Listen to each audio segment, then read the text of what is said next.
அப்பா Vijay uncle பாவம்பா, Vijay uncle பாவம்பா, அவருக்கு ஒன்றும் தெரியாதப்பா சொல்லுங்கள். ஆமாம், இந்த முதல்வருக்கு ஒன்றும் தெரியாது, ஊழல் செய்ய தெரியாது, ஏமாத்த தெரியாது. முதல்வர் விஜய்க்கு ஒன்றும் தெரியாது என கூறிய திமுக எம்எல்ஏக்கு அமைச்சர்கள் பதிலடி கொடுத்துள்ளனர். அசம்பிளிக்கு போறேன் அப்படின்னு சொல்றாங்க. என் பெரிய பொண்ணு என் சின்ன பொண்ணு சொல்றாங்க, அப்பா ஒரு விஷயம் சொல்லணும்ப்பா. என்னம்மா சொல்லுமா, நான் ட்ரெயினுக்கு போறவர் தான் சொல்லலாம், அர்ஜென்ட் மான்றேன். என் பொண்ணு சொல்றா, அப்பா விஜய் அங்கிள் பாவம்பா, விஜய் அங்கிள் பாவம்பா, அவருக்கு ஒன்றும் தெரியாதப்பா, நீ ஏதாவது ஏடா கூடமா பேச கேள்வி கேட்காதப்பா என்று என் மகள்கள் சொல்கின்றார்கள். என்னங்க உடனே அண்ணா சீனியர், அப்புறம் நீ விளக்கம் சொல்லுங்க. நீங்க சப்ஜெக்ட்டுக்கு வாங்க. முன்னாடி அவர்கள் மாண்புமிகு பேரவை முன்னவர் அவர்கள் ஒரே நிமிஷம் பேசுகிறேன். ப்ளீஸ் நீங்க பேசலாம் பாயிண்ட் சொல்ல என்னன்னு பேசணும். இருங்க, நான் பேசுறேன்.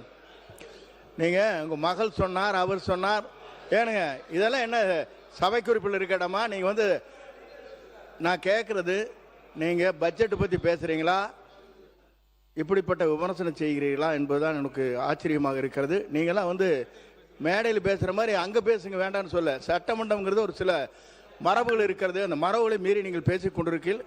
அந்த குறிப்பிய அவர் பேசிய வார்த்தைகளை ஆய்வுக்குறிப்பிலிருந்து நீக்குமாறு கேட்டுக்கொள்கிறேன். மாண்புமிகு உறுப்பினர் அவர்கள் பேசிய பேச்சுக்கள், முதல்வரை குறித்து பேசிய பேச்சுக்கள் அவை குறிப்பிலிருந்து நீக்கப்படுகிறது. ஆக்கப்பூர்வமான உங்க தொகுதி சார்ந்த விஷயங்களை மட்டும் பேசுமாறு கேட்டுக்கொள்கிறோம். மாண்புமிகு பேரவை துணைத் தலைவர் அவர்களே, இல்ல நான் என்ன சொல்றது, உங்களை பெருமையா சொல்றதுக்குள்ளே நீங்க முடிக்கிறீங்களா?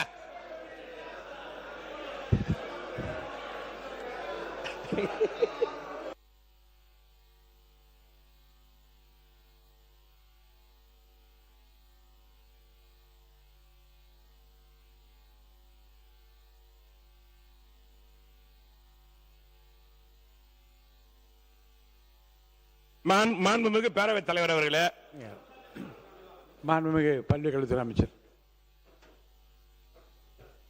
மாண்புமிகு சட்டப்பேரவை தலைவர் அவர்களே, நகைச்சுவையாக அவர் பேசியதாக மூத்த உறுப்பினர் சுட்டி காண்பித்தார். அப்ப நகைச்சுவையாக ஒரு பதிலை மட்டும் சொல்ல உங்கள் மூலமாக, அந்த அன்பு செல்வத்திற்கு, அந்த அன்பு குழந்தைக்கு சொல்லுங்கள், ஆமாம் இந்த முதல்வருக்கு ஒன்றும் தெரியாது, ஊழல் செய்ய தெரியாது, ஏமாத்த தெரியாது, ஊரை ஏமாற்றி உலகில் போட தெரியாது என்பதை சொல்லும்படி நகைச்சுவையாக உங்கள் மூலமாக தெரியப்படுத்திக் கொள்கிறேன். முடிங்க மாண்புமிகு உறுப்பினர், நீங்க பேசி முடிங்க. செய்திகளை உள்ளது உள்ளபடி தெரிந்து கொள்ள ரெஃப்ளெக்ட் நியூஸை சப்ஸ்கிரைப் பண்ணுங்க.